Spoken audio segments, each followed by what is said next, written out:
저를 그렇게 제가 연약할 때 신실하게 인도하신 하나님에 대해서 자랑하면 혹시 저와 비슷한 훈련 가운데 있으시거나 제가 겪었던 비슷한 어려움 가운데 있으셨던 분들도 저같이 연약한 사람을 하나님이 선하게 여기까지 인도하신 것처럼 나도 그렇게 선하게 인도하시겠구나라는 좀 격려를 드리고 싶어서 제가 오늘 말씀을 나눈다기보다는 10년 동안 하나님께 행하신 일들을 좀 간증 형태로 나눠드리고 싶습니다. 5가지 정도만 나눌게요.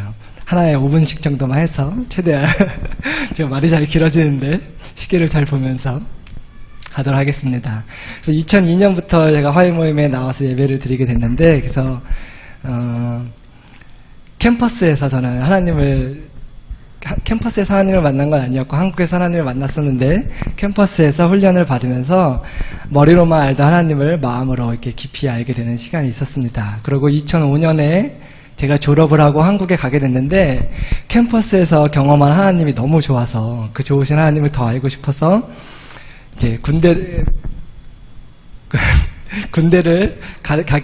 가야 돼서 제가 왜 웃었냐면 3달 있으면 군대 가는 형제님 계셔서 미안해서 그랬어요.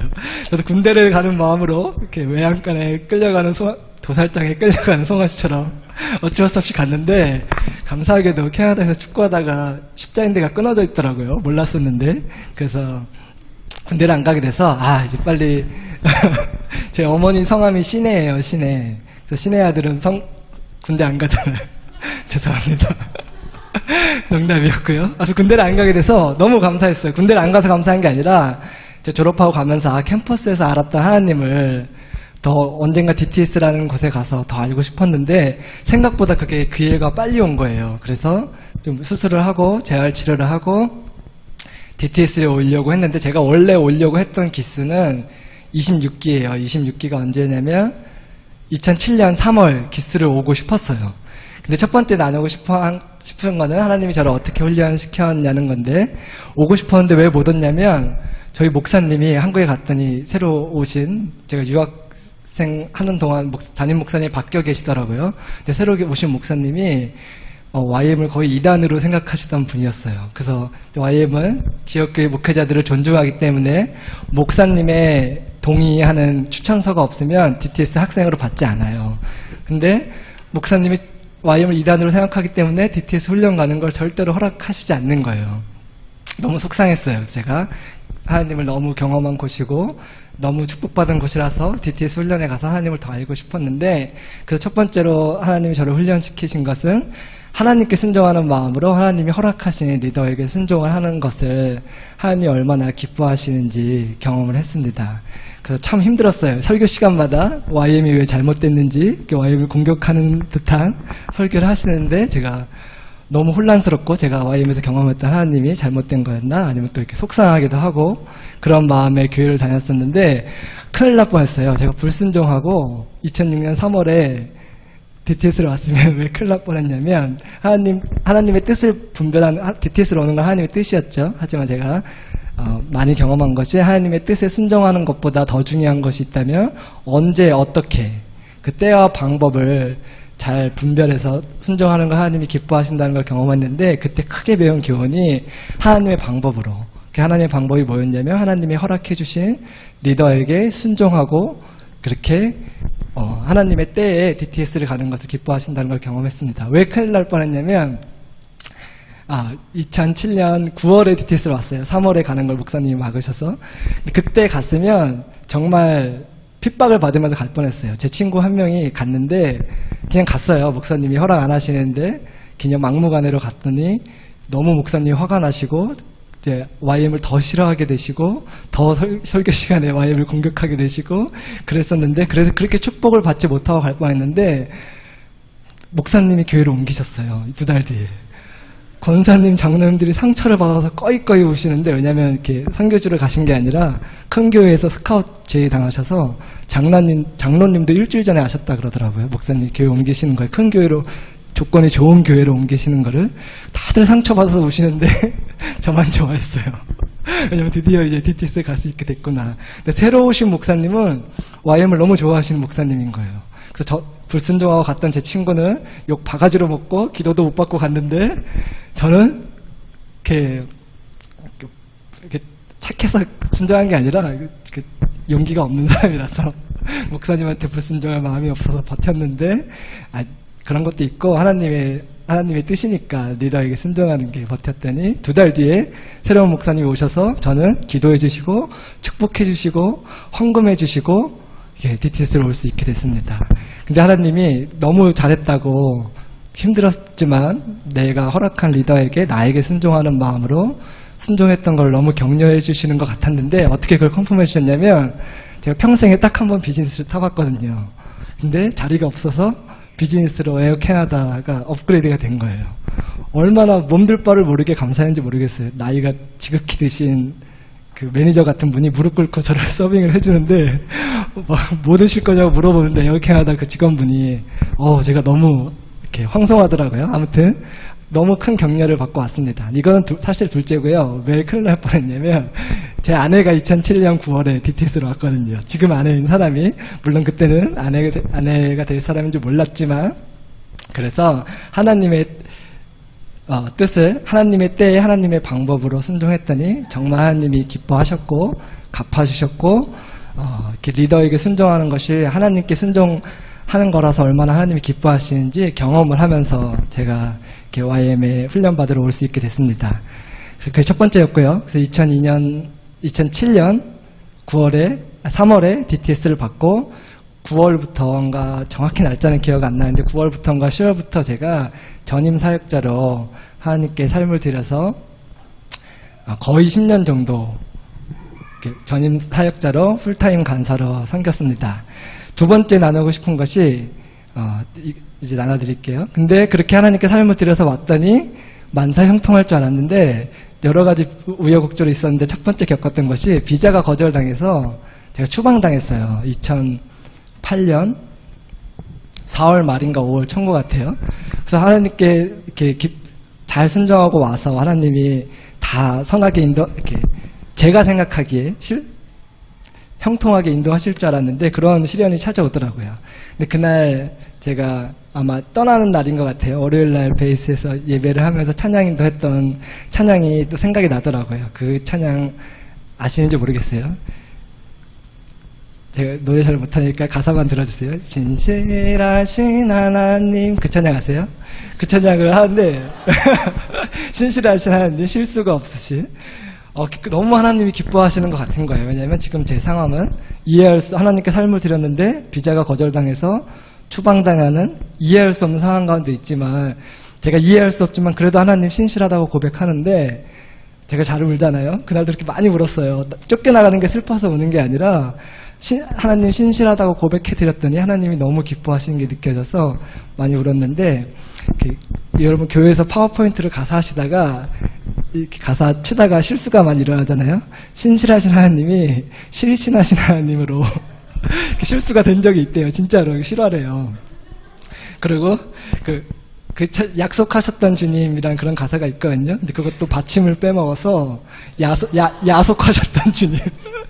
제가 왜 이런 농담을 드리냐면 웃기려고 하는 얘기가 아니라 저희 삶 가운데 정말 그런 게 많은 것 같아요. 하나님 신실하신 분이시고 약속하신 거 이루시는 분인데 마치 하나님 실신하신 것처럼 야속하신 분처럼 제가 참 그렇게 믿음이 없었던 때가 많았는데 그때 이해는 안 됐지만 의지로 그렇게 하나님을 고백해드렸더니 하나님 너무 기뻐하시는 것을 알 수 있었습니다.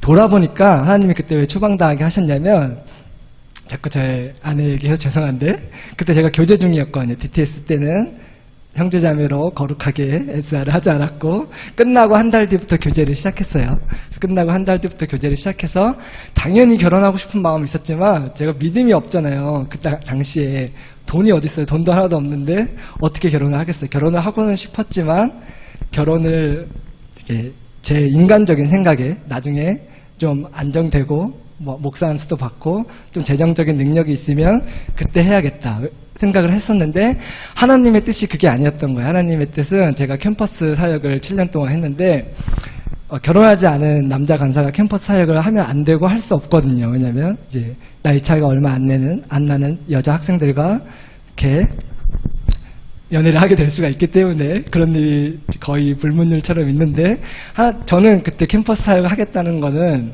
생각도 못했어요. 왜냐하면 그건 되게 훌륭하신, 크신 간사님들이 하는 거라고 생각을 했고, 나같이 어리고 연약한 사람이 어떻게 할 수 있나 그런 생각을 했었는데, 하나님은 저를 이제 캠퍼스 간사로 쓰실 계획이 있으셨기 때문에, 빨리 결혼을 시키시고 싶으셨던 것 같아요.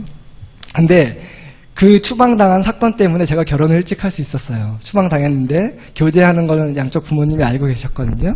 그러면 어차피 결혼을 할 거면, 결혼해서 빨리 영주권 문제 해결하라 이렇게 허락을 해주시는 거예요. 저희 장인어른, 하나님이 저희 장인어른을 착각하게 해주셔가지고 제가 좀 부잣집 아들인 줄 아셨나봐요. 강남 사니까 그 아파트 하나는 아들 이름으로 돼 있는 줄 알고 아직까지 그런 착각을 하시는 것 같아요. 진짜로 농담 아니고 가끔 저한테 도와달라 그러시더라고요. 제가 좀 있어 보이나 봐요. 아무튼 그래서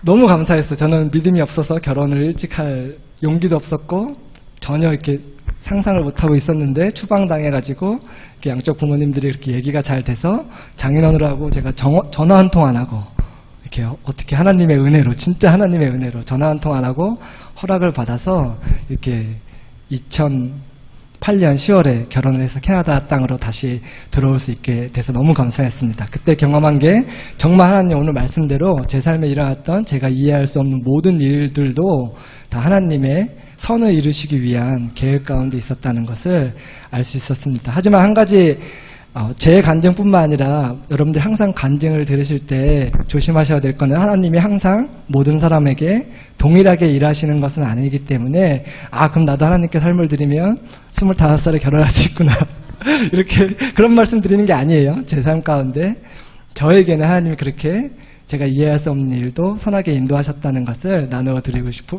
거였습니다. 그래서 들어와서 이제 캠퍼스 사역을 하게 됐는데 2008년 겨울, 2009년 초부터 이렇게 하게 됐는데 그동안 너무 감사한 일이 많이 있었습니다. 그래서 이제 캠퍼스 사역을 시작해서 또 어떤 일이 있었냐면 또 세 번째로 나눠드리고 싶은 거는 참 우여곡절이 많았네요. 돌아보니까 한 3년 동안 무비자로 있었어요. 제가 캐나다에. 왜냐면 결혼을 해서 돌아왔지만 아시는 분도 아실지 모르겠지만 결혼한다고 바로 자동으로 영주권이 나오는 게 아니라 제 시민권자인 제 아내가 저를 스폰서 하겠다는 조건으로 그걸 스폰서십 이민이라고 하거든요. 근데 그럼 그 영주권 신청 조건이 어떻게 되냐면 신청하는 사람, 그러니까 스폰서 하는 사람이 제 아내고 저는 스폰서 받는 입장이고 스폰서 하는 사람이 풀타임 잡이 있어야지 제가 영주권을 신청할 수가 있어요. 근데 왜 할 수가 없었냐면 그 당시에 저희 장모님 가게를 도와드릴 사람이 없어서 저희 아내가 이렇게 다른 일을 별도로 하지 못하고 부모님 가게를 도와드려야 됐어요. 그래서 그때 또 하나님이 배우고 훈련하시고 경험하게 하신 게 제가 제 안정감을 영주권이나 비자나 시민권이나 이 땅에 두지 않기를 원하신다는 것을 참 경험하는 시간이었습니다. 3년 동안 무비자로 있는다는 게 이렇게 마음에 쉽지 않을 때도 많이 있었는데 하나님이 왜냐면 기도하는 가운데 부모님을 야속하게 부모님 가게 알아서 하세요. 저희는 영주권 신청해야 되니까 풀타임을 일하겠습니다. 이렇게 하는 걸 기뻐하지 않으신다는 마음을 주셔서 저희 아내가 되게 착하거든요. 그래서 그렇게 하지 않고 부모님께 순종하고 부모님 가게를 이렇게 도와드렸는데 그렇게 했더니 그 장모님하고 저희 관계도 너무 지금까지 좋고 왜냐면 그렇게 저희가 희생했던 거 참 고마워하시고 그래서 또 그렇게 안정감을 이렇게 비자나 영주권에 두지 않고 하나님께 두는 것을 하나님께서 훈련시키신 그 기간이 있었습니다. 그래서 지금은 무비자 아니고요. 이렇게 합법적으로 체류하고 있습니다. 걱정하지 않으셔도 돼요. 네. 그리고 네 번째는 또 어떤 일이 있었냐면 그렇게 하나님께 순종했더니 또 만사가 형통할 줄 알았는데 그렇지가 않더라고요. 그 건강의 문제가 또 있었어요. 제가 3년 전에 안식년을 갔다 왔는데 그러니까 지금 한 3년 반 전 얘기를 나눠드리는 건데 건강 관리를 잘 안 하고 이렇게 사역을 하다 보니까 또 시련이라고 하면 좀 죄송해요. 저보다 더 시련을 겪으신 분들이 있어서 하지만 저한테는 작은 시련이었으니까 시련이란 단어를 쓰는 거를 너그럽게 봐주시면 감사하겠습니다. 건강에 문제가 생겨서 사역을 그만둬야 되나 할 정도로 한 번은 제가 이렇게 만성 위장염이 있어서 이렇게 밥을 잘 못 먹거든요. 한 번 이렇게 토하고 그러면. 근데 어느 달은 세보니까 너무 많이 밥을 못 먹어서 세봤더니 진짜 한 달에 반 이상을 꼬박 굶은 거예요. 그래서 이렇게 사역을 하는 게 하나님 뜻일까? 이렇게 하다가 죽는 거 아니야? 이런 두려움이 찾아올 정도로 건강이 악화된 적이 있었는데 죄송해요. 제 자랑하는 것 같아서 자랑하는 게 아니라 진짜 순교하신 분들도 있잖아요. 사역하다가 선교하다가 그런 분들 생각하니까 또 예수님 생각하니까 이게 아프다고 표현하기는 너무 약한 거예요. 그래서 죽기밖에 더 하겠어 이런 하나님 믿음을 주셔서 물론 항상 그런 믿음이 있었다는 건 아니에요. 두려움이 많이 찾아왔었어요. 이러다가 진짜 이렇게 영구적인 문제가 생기는 거 아닌가 생각이 들 때도 있었지만 하나님께서 제 건강을 책임져 주실 거라는 믿음을 넘어서서 책임져 주시지 않는다 하더라도 나는 하나님이 부르신 일을 마쳐야겠다 이런 하나님이 연약한 저에게 믿음을 주셔서 제가 그 기간들을 잘 견딜 수 있었습니다. 그래서 그렇게 7년 동안 사역을 마치고 안식년을 가게 됐어요. 근데 사실은 안식년을 가게 될 때 또 그 다음 나누고 싶은 건 이건데 그 다음 나누고 싶은 건 뭐냐면 하나님께서 저에게 하나님은 제가 하고 싶은 걸 하는 것보다 해야 되는 걸 할 때 더 기뻐하신다는 것을 배운 시간이 있었습니다. 왜 그랬냐면 제가 이렇게 안식년을 갈 때 제가 오랫동안 했던 캠퍼스 사역을 내려놓고 갔어요. 내려놓고 가서 1년 쉬는 동안 얼마나 설렜겠어요. 이제 하나님이 6년 동안 나의 헌신을 봤으니까 이제 내가 하고 싶은 새로운 사역의 문을 열어주시는구나 이렇게 착각을 해가지고 1년 동안 되게 들떠 있었어요. 안식년을 마치고 토론토로 돌아가면 어떤 사역을 하나님이 하게 하실까, 내가 어떤 사역을 할 수 있을까, 별의별 사역을 다 구상을 했어요. 근데 어떤 일이 생겼냐면 캠퍼스 사역을 맡으신 간사님이 개인적인 스테이터스에 문제가 있어서 제가 그랬던 것처럼 또 하나님의 이해할 수 없지만 하나님의 선하신 뜻에 따라 한국을 돌아가게 되셨어요. 그래서 저는 어떤 사역을 할까 여러 가지를 구상해놓고 막 들떠 있었는데 분위기가 딱 보니까 다시 캠퍼스를 해야 될 것 같은 분위기인 거예요. 근데 캠퍼스 하기 싫었던 건 전혀 아니지만 한번 이제 몇 개월 동안 들떠 있었잖아요. 새로운 거 내가 하고 싶은 거 개척해서 하려고. 근데 그걸 내려놓는 게 쉽지 않더라고요. 제가 하고 싶은 거를 내려놓는 게 쉽지 않고 내가 6년 동안 헌신했는데 이제 하나님이 내가 하고 싶은 걸 마음께 하게 해주시지 않을까. 그래서 그 몇 개월 동안 하나님과 씨름을 했어요. 제 마음속 깊은 곳에서는 알고 있었어요. 하나님이 원하시는 순종은 하고 싶은 거 하는 게 아니라 해야 되는 거 하는 거다 라는 답은 알고 있지만 제가 연약해서 싫은 거예요. 그렇게 순종하기가. 이렇게 하고 싶은 건 하고 싶은 거예요. 학생들한테 설교는 그렇게 잘하면서 하나님께 순종해야 된다. 자기 뜻을 내려놓고 그렇게 말은 진짜 멋있게 잘하면서 정작 저는 이렇게 하나님 뜻이 뭔지 알면서도 이렇게 하고 싶은 거를 내려놓지 못하는 몇 개월간의 씨름하는 기간이 있었습니다. 당연히 하나님하고 씨름하면 제가 이기겠어요? 하나님이 이기겠어요? 당연히 하나님이 이기시겠죠. 그래서 제가 하나님하고 씨름해서 지고 이렇게 기쁘게 또 하고 싶은 거 하는 게 아니라 해야 되는 사역을 순종하기로 하나님이 제 마음을 바꿔주셔서 안식년 돌아오고 나서 제가 이렇게 해야 되는 일에 순종할 수 있었던 시간이 있었습니다. 지금 돌아보니까 다시 그때 하나님께 순종하지 않았더라면 정말 큰일 날 뻔했어요. 왜냐면 그 2년 동안 제가 안식년 끝나고 돌아와서 2년 동안 사역을 더 했는데 너무나 제가 보지 못했다면 너무 아쉬울 뻔한 귀한 열매들을 많이 보게 해주셔서 물론 제가 순종 안 했어도 다른 분 통해서 다른 간사님 통해서 하나님은 일하셨겠지만 제가 그거를 누리고 제가 그거를 옆에서 지켜보고 함께 기뻐할 수 있는 특권을 놓칠 뻔했는데 너무 귀한 열매들을 많이 보게 해주셔서 정말 감사하고 정말 값진 교훈을 얻는 시간이었습니다. 4가지 했죠? 자, 1가지밖에 안 나왔습니다. 잠깐만 물 좀 마실게요.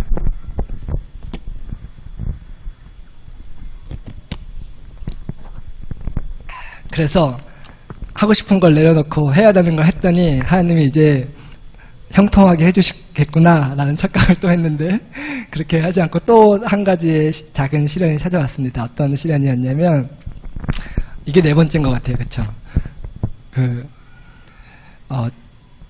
이제 어떤 일이 있었냐면 제가 안식년 사역하기 전에 재정 관리를 잘 못해서 빚이 있었는데 안식년에 가서 하나님 빚을 다 갚아주신 거예요. 착각을 했어요. 저의 헌신을 보고 이제 하나님이 물질적인 축복도 주시려나 보다 착각을 했는데 돌아와서 엎친 데 덮친 격으로, 왜냐면 안식년 가면 보통 후원이 많이 끊어지더라고요. 이제 6년 동안 후원했으니까 할 만큼 했다고 생각하시는지, 아니면 이제 제가 한국에 떠난 지 오래됐으니까 잘 모르시잖아요. 후원이 다 끊어졌고 또 돌아와서 원배도 살았었는데 투배도 살게 되고, 제가 교회 사역지를 옮겼는데 이제 사정상 사례비를 못 받고 이렇게 사역을 하게 되고, 뭐 여러 가지 일로 익스펜스가 늘어나서 한 달에 1,000불씩 제가 은행에서 대출을 받아야 생활이 가능한 상황이 됐어요. 지금은 다 갚았으니까 간증으로 얘기하는 거예요. 그렇게 심각하게 안 보셔도 돼요. 저기 원경자매님이 너무 안타깝게 보셔가지고 그 당시엔 심각했어요. 사역을 하느라고 신경 안 썼는데 이제 저희 아내가 가끔씩 얘기해줘요. 몇 달에 한 번씩. 오빠 4,000 찍었어. 오빠 7,000 찍었어. 오빠 8,000 찍었어. 오빠 10,000 넘었어. 그래서 대수롭지 않게 생각했는데 많이 넘어가니까, 여기 일하시는 어르신들이 계시는데 일하시는 어르신들에게 뭐 10,000불, 20,000불이 별거 아닌데 이렇게 하루하루 믿음을 사는 그 당시에 저에게는 제가 믿음이 약해서 그게 굉장히 크게 느껴지는 거예요. 분명히 하나님이 지금까지 7, 8년 동안 신실하게 공급하셨고, 제가 저의 부족함으로 생긴 빚도 안식년 때 다 갚아주신 거를 경험했음에도 불구하고 이렇게 또 숫자가 커지니까 기껏 해봐야 공 하나 차인데 그렇게 후달리는 거예요. 그래서 은행 대출을 더 이상 받을 수 없을 만큼 이렇게 찼을 때 이제 믿음이 약해지더라고요. 그렇게 하나님을 경험했는데도 약해져서 이거 어떻게 해야 되나, 빚을 갚기 위해서 사역을 잠시 내려놔야 되나, 하지만 또 무책임하게 그럴 수는 없는 상황이었고, 근데 하나님이 너무 감사하게도 어떤 이렇게 제가 틈틈이 일할 수 있는, 제가 그때 기도를 이렇게 할 걸 그랬어요. 빚을 갚아달라고 기도를 할 걸 믿음이 없어서 더 늘지만 않게 도와달라고. 더 늘면 은행에서 대출을 받을 수 없고, 그럼 카드 빚을 쓰기 시작하면 카드 빚은 21%인 거예요. 비자 빚이. 이자가 그게 감당이 안 되거든요. 그래서 카드 빚까지는 감당할 믿음이 안 됩니다. 이제 늘지만 않게 도와주세요. 그때 하나님이 정말 늘지 않게 도와주시더라고요. 이렇게 틈틈이 사역하면서 사역에 지장받지 않고 일할 수 있는 파트타임 잡을 주셔서 제가 1년 동안 이렇게 빚을 늘지 않고 하게 됐는데, 그때 정말 또 하나님께 많은 것을 배우고 훈련받는 시간이었습니다. 제가 제 가정을 돌보는 것보다 학생들에게 제가 항상 나누는 것처럼 먼저 그의 나라와 그의 의를 구할 때 하나님이 이 모든 것을 너희에게 더해주신다. 하나님을 믿어봐라. 이렇게 항상 설교를 했는데 저한테 적용하는 건 쉽지 않더라고요. 아무튼 그래서 적용을 했는데 말한 게 있으니까 또 해야 되잖아요. 했더니 하나님이 정말로 10년 동안 사역했더니 빚더미에 올라앉아서 사역을 그만두게 되었더라. 이런 덕이 안 되는 본을 보여주는 거를 하나님의 이름 때문에 허락하지 않으시고, 자세한 거는 나누지 않을게요. 너무 시간이 길어지니까. 8시 반밖에 안 됐네요. 그래도 오랜만에 일찍 가셔도 좋으니까. 4월에 하나님이 어떤 방법을 통해서 더 이상 대출 받을 수 없을 만큼 꽉 차 있던 은행 그 대출을 하나님이 이렇게 다 갚게 해주셨습니다. 너무 감사했어요. 정말 하나님이 이렇게 제가 믿음으로 삶을 드렸더니 정말로 제가 믿고 이렇게 설교했던 것처럼 정말 하나님 과연 그렇게 일하신다는 것을 경험하는 시간이 있었습니다. 마지막으로 한 가지만 더 나누고 오늘 말씀을 제 삶 속에 신실하게 저를 인도하신 하나님에 대한 간증을 마치도록 하겠습니다. 그래서 기도 제목을 나누면서 나눌게요. 제가 그래서 이제 사역을 그만둬서 YM을 잠시 내려오는 게 아니라, 부끄러운 얘기지만 제가 아직 대학교를 졸업을 못했어요. 원래 다른 간사님들은 보니까, 다른 선교사님들은 보니까 체력도 좋으시고 의지도 강하시고 공부도 잘하셔서 사역을 하시면서 다 공부를 마치셨는데, 저는 그게 죽어도 안 되더라고요. 잠이 많고 몸이 약하고 또 이렇게 공부를 좋아하는 체질이 아니라서 사역을 하면서 파트타임으로 틈틈이 일하면서 또 교회 사역을 하면서 공부를 하다 보니까, 핑계지만 제가 연약해서 학교를 마치지 못하고 있었는데, 하나님이 학교를 마칠 수 있는 기회를 지금 이렇게 열어주셨어요. 왜냐면 제가 사역을 내려놓지 못한 게 사역에 욕심이 있어서 그런 거 절대 아니고요. 왜냐면 무책임하게 그만둘 수 없는 상황이었어요. 다음 이렇게 후임자가 정해지지 않은 상태에서. 근데 우리 강지행 간사님께서 이렇게 또 먼저 그의 나라와 그의 의를 구하는 마음으로 결혼을 하셨는데도 아기를 낳고 키우는 것을 우선순위를 하기보다 하나님께서 부르신 청년 사역을 우선순위로 하는 마음으로, 물론 평생 애를 안 낳으신다는 뜻은 절대 아니고요. 하나님께서 말씀하시는 기간 동안 그것을 순종하는 것을 우선순위로 하는 마음으로 이렇게 재위탁을 해주시고 제가 하던 캠퍼스 사역을 기꺼이 맡아주시기로 해가지고 제가 이제 미안하지 않은 마음으로, 왜냐면 후임자가 정해졌으니까 무책임하지 않게 이제 내려놓고 제가 하고 싶은 건 아니었어요. 공부를 하고 싶은 사람이 어디 있겠어요. 해야 됐던, 마쳐야 했던 학업을 마칠 수 있는 문을 열어주셨습니다. 근데 너무나 감사했어요. 저희 교회에서도 사역자들이 갑자기 사역 이동이 있어서 제가 YM을 잠시 내려놨어도 교회에서 거의 풀타임으로 돼서 또 공부를 못하게 될 뻔했는데, 물론 저를 위해서 그런 건 아니겠지만 결과적으로 이제 사역자들이 사역 이동이 있었던 분들의 사역 이동이 취소가 돼가지고 제가 풀타임으로 사역을 하지 않고 교회 사역을 파트타임으로만 하면서 공부를 할 수 있는 길을 열어주셨습니다. 그래서 저를 어떻게 또 교회 사역을 인도해 주셨는지 하나만 나누도록 할게요. 왜냐면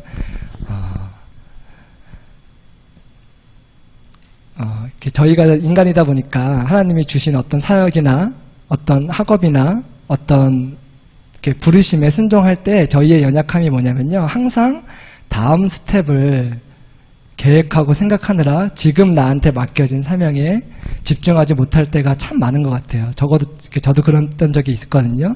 근데 하나님께서 그렇게 하지 않아도, 제가 계획하지 않아도, 제가 준비하지 않아도 저의 앞길을 어떻게 신실하게 나눠주셨는, 인도하고 계신지 그거 하나만 나누고 기도 제목을 부탁드리고 제가 이제 새로운 또 교회 사역을 하게 되거든요. 교회 사역을 하면서 학업을 하게 되는데 6년 전인 거예요. 5년 전인가 6년 전인가 저희 어머니가 이제 LA에 계신 이모님을 만나러 오셨어요. 오신 김에 크리스마스 시즌이었는데 보고 싶다고, 저와 저희 아내를 보고 싶다고, 야 너네도 오면 안 되니? 그러시더라고요. 그래서 지금 시즌이 12월이라서 아마 비싸서 못 갈 거예요. 그래서 비행기 가격 한번 알아나 볼게요. 그랬는데 크리스마스 시즌에 연말에 크리스마스랑 그 1월 1일 사이였는데 직항인데 310불이 10몇 불이었던 것 같아요. 310불, 320불 이 정도의 가격이 나온 거예요. 그래서 엄마 2명 해봤더니 2명에 700 얼마밖에 안 돼요. 그때 어머니가 그 정도면 엄마가 보내줄게, 와서 잠깐이라도 얼굴 보자. 그래서 표를 보내주셨어요. 그때는 몰랐어요. 그런 싼 표가 나온 게 다 우연인 줄 알았는데, 그래서 갔어요. 갔는데 평소에 이제 알고 지내던 김현수 목사님이란 분이 LA에서 가까운 마네아, 멕시코에서 사역을 하신다길래 전화 연락이나 한번 해볼까? 한번 들려볼 수 있을까? 하고 전화를 했는데, 전화를 드렸더니 LA에 와 계시다는 거예요. 선교사 컨퍼런스가 있어서 내가 와 계신 건 아니고 제가 가 있는 동안 선교사 컨퍼런스가 있는데 그럼 LA에서 보자 그러시는 거예요. 그래서 잘 됐다, LA 간 김에 얼굴 보자 했는데, 선교사 컨퍼런스를 가면 부부시니까 큰 방을 안 주고 이렇게 작은 방을 준대요. 근데 방이 없다고 6인실을 준 거예요. 그 부부의 자녀랑 같이 안 가시고 부부만 참석했는데 6인실 방을 주셔서 요번에 이상하게 6인실 방을 줬어. 그러면 따로 보지 말고 그냥 컨퍼런스 장소에 우리랑 같이 자면 되니까 그냥 와 그러시는 거예요. 그래서 갔어요. 갔더니 이제 가서 제가 지금 어느 학교에서 공부하고 있냐면 갈버리 채플이라는 학교에서 공부하고 있는데 거기 갈버리 채플에서 성경 가리키는 그런 CD들을 컨퍼런스니까 아주 저렴하게 팔더라고요. 그래서 그냥 이거는 한번 운전하는 시간 많은데 들어보자 하고 샀는데 제가 너무 저랑 YM이랑도 너무 비슷하고 저랑 너무 잘 맞아서 이 학교에서 공부하면 좋겠다라는 마음의 소원을 주셨는데, 결과적으로 다 생략하고 길어지니까 결과적으로 제가 그 학교에서 지금 공부하고 그 교회 전도사로 사역하고 그 교회에서 안수를 받을 계획으로 있습니다. 근데 왜 이 얘기를 이렇게 구구절절히 길게 들었냐면 저는 제 다음 스텝을 계획할 만큼 지혜로운 사람이 아니었는데 돌아보니까 하나님의 손길이 너무 신기한 거예요. 우연이었던 게 하나도 없는 거예요. 그때 그 연말 시즌에 비행기 값이 그렇게 싸지 않았다면 제가 어머니가 비행기표를 보내주시는 게 부담돼서 가지 않았을 뻔했는데 말도 안 되는 300불이라는 직항 연말 시즌에 그 표가 나와서 가게 됐고 거짓말처럼 기간에 갈보리 채플이라는 교단에 선교사 컨퍼런스가 있었고 거짓말처럼 원래 2인실을 줘야 되는데 김현수 목사님에게 6인실을 방이 없다고 주게 돼서 제가 공짜로 컨퍼런스를 참여하게 됐고 그러면서 이제 그 교단의 성경 공부들을 접하게 되고 그러면서 저를 이렇게 하나님이 저는 전혀 계획이 없었고 이렇게 미리 준비한 정도로 지혜로운 사람이 아니었지만 제가 앞으로 어느 교회에서 사역하게 될지 하나님이 미리 앞서가서 일하신 것을 경험하는 너무 놀라운 일이 있었습니다. 그래서 기도 제목을 나누고 오늘 말씀을 짧게 마칠게요. 제가 YM에 처음 들어올 때 YM에 평생 있을 줄 알고 들어왔어요. 너무 YM이 좋아서. 근데 지금 YM을 떠나는 건 절대로 아니에요. 왜냐면 대학교를 마치고 내년에 대학원 공부를 시작하는데 대학원이 3년이거든요.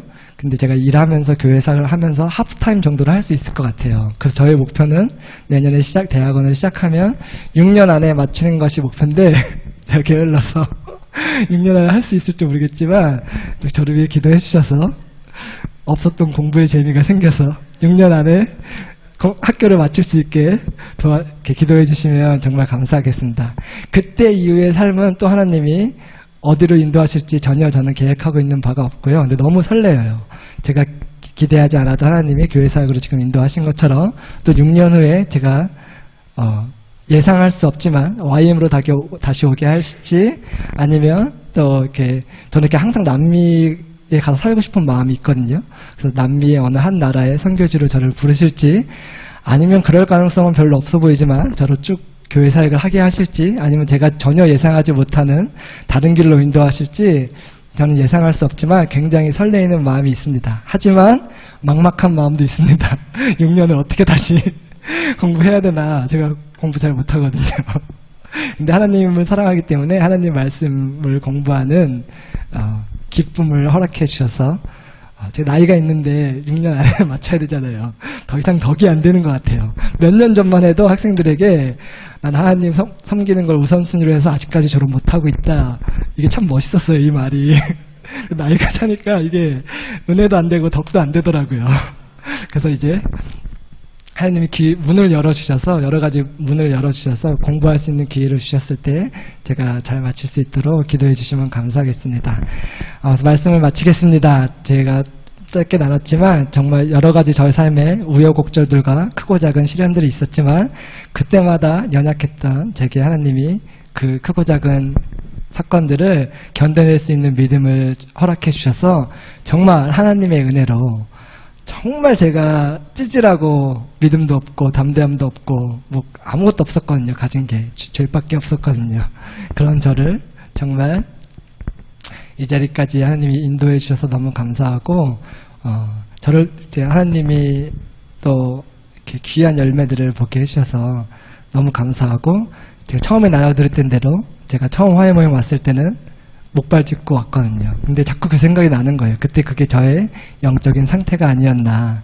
하나님이 저를 회복시키셔서 제가 지금 완전해졌다는 말은 절대 아니지만 그렇게 영적인 절름발이었던 저를 이렇게 안전한 하나님을 사랑하는 공동체에서 저를 회복시켜 주셔서 걸어 나갈 수 있게 하나님이 해주신 것 같아요. 그래서 그동안 저를 신실하게 인도해 주신 하나님께 다시 한번 감사드리고 제가 또 신실하신 하나님의 인도를 잘 따라갈 수 있도록 잘 가르쳐 주시고 잘 격려해 주시고 잘 기도해 주신 모든 간사님들과 동역자분들에게 감사드립니다.